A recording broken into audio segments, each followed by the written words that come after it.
come out. It'll be massive. But let's quickly just touch on Bitcoin and see what we have going on here. If we flip back to the daily chart. So again, the kickers here are very simple in terms of the technicals. You have a little down day here. If we see a dump on NVIDIA, my guess is we'll go back and touch this 49,000 level, which was that previous high here on the spot ETF approval. That's the line. If you're a bull, you need to hold that line. Because if this was technically a breakout and it went to resistance, then you got this bull flag here, which again, right now could be failing. But essentially, if you break back below this, it becomes a failed breakout. And anytime you have a failed breakout or breakdown, the move in the opposite direction is usually enormous, meaning that if you broke back below 49, you would probably go to at least 42 at that point. So again, as a technician, you want to just follow 49 and then really this trend line right here. Those are your 2 points of interest here on the chart. And right now, we'll see again how that impact from NVIDIA is in just probably about 10 minutes from now or so. Exactly. We're going to see that immediately. Bonjour les amis, bonjour les cryptopreneurs, c'est Christian et bienvenue sur l'Apache. Je voulais commencer avec cette vidéo de Gary Soloway parce que d'après plusieurs analyses, on anticipait le rapport financier d'NVIDIA aujourd'hui et d'après l'analyse de Gary Soloway, il anticipait que, par exemple, si le rapport trimestriel d'NVIDIA était en quelque sorte négatif par rapport aux projections, ça devait avoir un impact sur les prix des actions et des cryptos actifs. Et d'après l'analyse qu'il démontrait, il se disait que si c'était le cas, il était fort probable que le prix du Bitcoin atteignait un autre support de 49 000 $. Et si c'était le cas, ça atteignait un support de 49 000 $, il était fort probable que ça descende jusqu'à 42 000 $. Mais après sa présentation, je pense qu'NVIDIA est sorti avec son rapport. Je vais vous montrer le rapport dans quelques instants.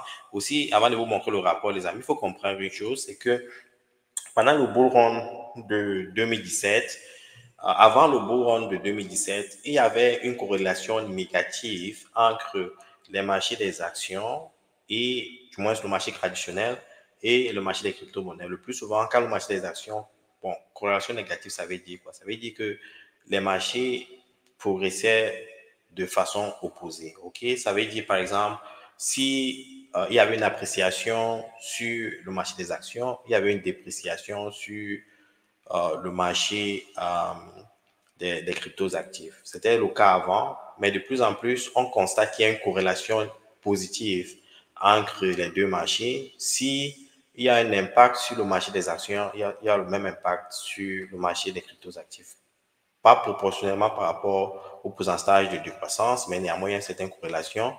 Et ce n'était pas le cas avant. Okay? Donc, le rapport d'NVIDIA était très important aujourd'hui parce que si le rapport était négatif, ça devait avoir un impact sur le prix des crypto-monnaies. Je vais vous présenter le rapport, du moins quelques informations sur le rapport trimestriel d'NVIDIA. Un instant, je vais vous le présenter. Le Financial Times, le prix des actions d'NVIDIA s'est apprécié depuis ce mercredi soir, et parce que NVIDIA a rapporté le rapport trimestriel des revenus d'NVIDIA a eu une appréciation de 265%. OK? Donc, ça a créé en quelque sorte une certaine frenzy sur le marché et les prix d'NVIDIA ont pris beaucoup de valeur. OK? Parce que le revenu rapporté par NVIDIA était de 22,1 milliards de dollars in the fourth quarter, au quatrième trimestre, ça veut dire fin décembre. OK? Donc, les marchés attendaient cette information-ci. Et si le rapport avait été négatif, ça devait avoir un impact sur le prix des actions et sur les prix des cryptos actifs. OK? Maintenant, allons jeter un coup d'œil rapide sur les prix des crypto-monnaies. Vous avez constaté qu'il n'y a pas eu beaucoup d'activités par rapport à hier. Bon, quand les marchés vont s'ouvrir ce jeudi, on aura plus d'informations. Mais néanmoins, vous voyez que en termes de capitalisation totale des cryptos actifs, c'est sensiblement à ce que nous avons rapporté hier. En termes de dominance du Bitcoin, c'est la même chose. En termes de dominance du Ethereum, c'est la même chose. Si vous regardez au niveau des prix, du Bitcoin, il n'y a pas eu beaucoup de changements par rapport à hier. Ethereum, c'est la même chose. Il n'y a pas eu beaucoup de changements sur les actifs des crypto-monnaies. Et si on regarde au niveau de points des crypto-bubbles, un instant,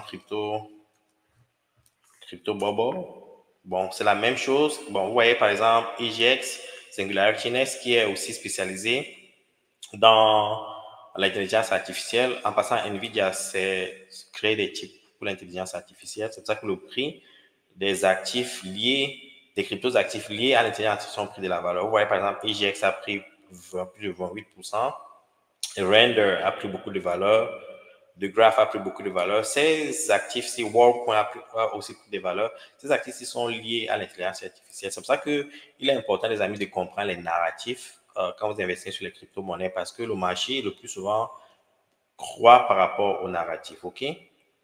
Et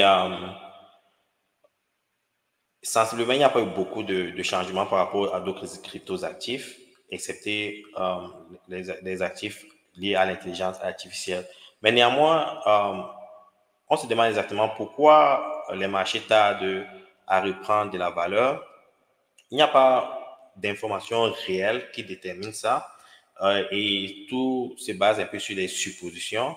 Je vais vous partager un peu une information que j'ai collectée pour vous. Si vous regardez par exemple des investisseurs comme Jeff Bezos, on dit que Jeff Bezos a vendu environ 2,4 milliards de dollars de ses stocks d'Amazon. OK? Les gens se demandent, est-ce qu'ils ont des informations que les individus lambda que nous n'avons pas? Parce que ces gens sont entourés par des grands, ils ont ce qu'on appelle en quelque sorte les inside information, des informations que nous n'avons pas. Et les gens se posent des questions, pourquoi ces gens-ci vendent de cryptos actifs? Ce n'est pas juste Jeff Bezos. Je pense que Mark Zuckerberg aussi, c'est le cas avec Mark Zuckerberg de Facebook, de Meta. Mark Zuckerberg a vendu, un instant, Mark Zuckerberg a vendu presque 500 millions de dollars de ses avoirs sur les actions de Meta. OK? C'est ces 2 derniers mois. Bon. Pourquoi ces individus, ces milliardaires vendent leur stock? On ne sait pas pourquoi ils vont plus vers le cash. Bon, les gens se posent des questions et on se pose des questions parce que est-ce qu'ils ont des informations que nous n'avons pas? OK, ça crée un peu une certaine panique sur le marché. Mais néanmoins, si on se réfère aux passionnés des crypto-monnaies, surtout du Bitcoin, par exemple comme Michael Saylor, je vais vous présenter une vidéo de Michael Saylor. Ça va vous expliquer pourquoi il est important d'investir sur les cryptos actifs, surtout sur le Bitcoin. Je vais vous partager cette vidéo avec vous, c'est en anglais. Je vais faire une petite traduction parce que la vidéo est un peu longue. Je vais juste vous faire un petit sommaire de ce qu'il dit. Cette vidéo est très importante, surtout pour ceux qui ne croient toujours pas à la blockchain, aux crypto-monnaies, leur importance. Il donne en quelque sorte un synopsis de l'importance des cryptos actifs, OK? Surtout du Bitcoin. Un instant, les amis, je vais vous le montrer.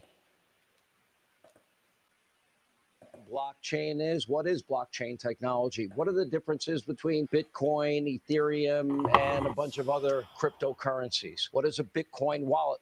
What is an exchange? Why don't you break this down simply for people like me that don't fully understand it? Okay. Well, let's start with the basic principle. People came to the United States for 2 things, property and freedom. And Bitcoin represents property and freedom to 8 billion people. Satoshi created a computer program that would run in a distributed fashion on computers all around the earth. And that program creates 21 million virtual coins in cyberspace. The way it works is he created perfect digital gold on an open monetary network. And so that means if you wanted to save $1,000 and you wanted to have it beyond the reach of a company, a CEO, a government, a bank, and you wanted to have personal custody of it, you could have that with Bitcoin. Bitcoin is a technical solution to give 8 billion people property rights. If I can own $100 in my hand as easily as I can own $1 billion. And we've never had that in the history of the human race. So what does it mean to El Salvador? Well, at El Salvador, you have a bunch of people that don't have a bank, and they don't have assets, and they don't have access to Wall Street. So when their relatives remit money back to El Salvador, they lose 10% of their money through money transfer agents. Once they get the money, they lose 10 to 20% of its value a year because they're storing it in a currency, not in an asset. The exciting thing about Bitcoin is Bitcoin lets you save your money in an asset that goes up in value, and it lets you move that asset at the speed of light all around the planet. And what the president of El Salvador realized is, using the Bitcoin network, they could cut $1 billion of cost in remittances every year to their people. They could put themselves on the world's first digital monetary network. And instead of their people losing 10 to 20% of their value a year and 10% when they move it, they're going to actually make money, and they're going to be able to move that value around for free. Michael, let me ask you this. I mean, because you talk a lot about the history of sound money and other cryptocurrencies, but you really think it's Bitcoin. You think Bitcoin is the breakout for a reason. Why over, say, Ethereum or any other one? Bitcoin is the dominant crypto asset network. It's the oldest, it's the strongest, it's the most secure, and it was engineered to do one thing well, which is to keep track of 21 million virtual coins in cyberspace. The other cryptos are applications, and application networks are focused upon functionality or performance. Bitcoin is optimized for durability, integrity, security. If I want to store $1 billion for 1,000 years, I don't want a lot of bells and whistles on it. I just want to know it's secure and nobody's going to change it. So why Bitcoin? Because Satoshi started with a model of gold, and then he got rid of all the defects of gold. If you took gold and you said you can't mine anymore, you can't use it for jewelry, and nobody can rehypothecate it or short it, and you could take personal custody of it in your head and no one can steal it from you, you would have a better gold. And so Bitcoin is designed to be that long-term store of value. And of course, humans have been looking for a way to store their life force in a store of value for thousands and thousands of years. It's kind of part of the human dream. What do you say to critics that worry that it will lose all of its value? Or what do you say, clearly governments, some seem to be dead set against this. What do you say to them? Well, first of all, it's the most successful technology in our lifetimes. It's grown faster and more powerfully than Google or Facebook or Apple or Amazon. And it's a network and an asset that's held by about 150 million people, and we're adding 2 million people a week. So other than the dollar and the euro, it's the most widely held monetary asset in the world.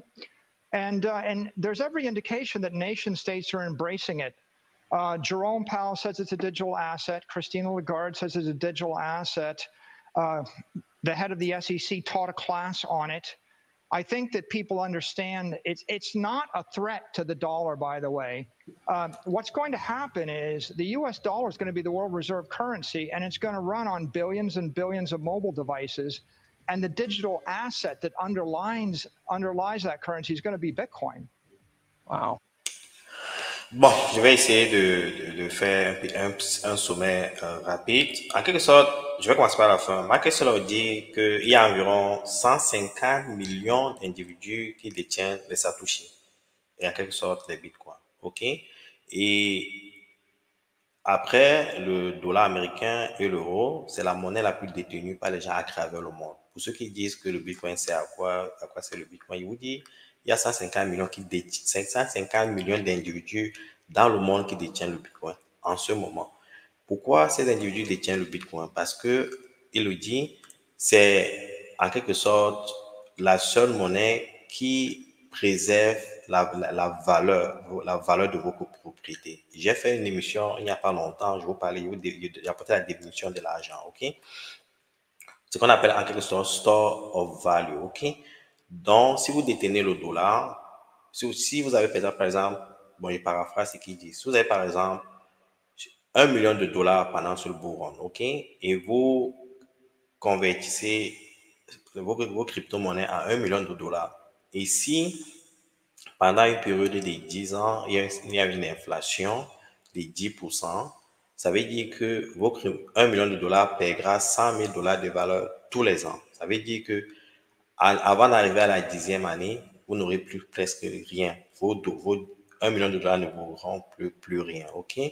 Donc, il dit en quelque sorte que le Bitcoin nous protège contre cette dévaluation-là. Et c'est pour ça qu'il parle, il donne l'exemple de Salvador. OK? Et il dit que, au départ de sa présentation, il disait que ce qui est important pour les individus, ceux qui vont aux États-Unis, bon, ceux qui ont créé les États-Unis d'Amérique, ceux qui allaient aux États-Unis, ils ont deux choses en tête, OK?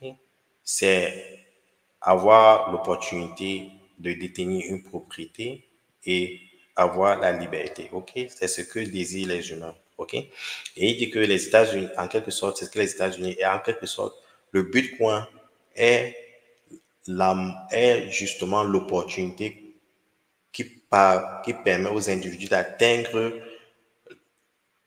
ces deux objectifs-là. OK? Avec le Bitcoin, vous détenez une propriété qui ne se dévalue pas à travers le temps, qui s'apprécie au contraire à travers le temps. Et ça vous donne une certaine liberté parce que vous pouvez gérer vous-même votre argent sans dépendre des institutions financières. OK? Donc, au sommet, c'est ce qu'il dit. Je vous dis, les amis, il dit que le Bitcoin, c'est quelque chose, le digital gold. C'est la meilleure version que l'humanité n'ait jamais imaginée, qui est au niveau de la préservation de la valeur, au niveau de l'or digital. OK?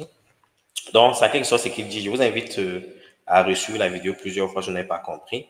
Et je vais conclure maintenant avec Tommy Lee, OK, qui donne une prédiction sur le prix du Bitcoin d'ici la fin de l'année. I teased Bitcoin because I have no idea. I don't know what it's trading on. Maybe I don't know what you think it's trading on now. The ETF, obviously, that was something.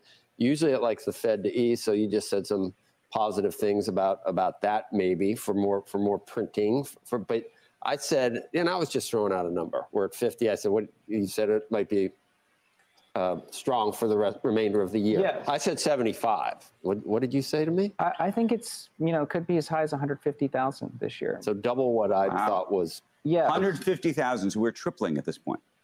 Yeah, because you've got demand improving with the ETF and you have the supply shrinking with the halvening.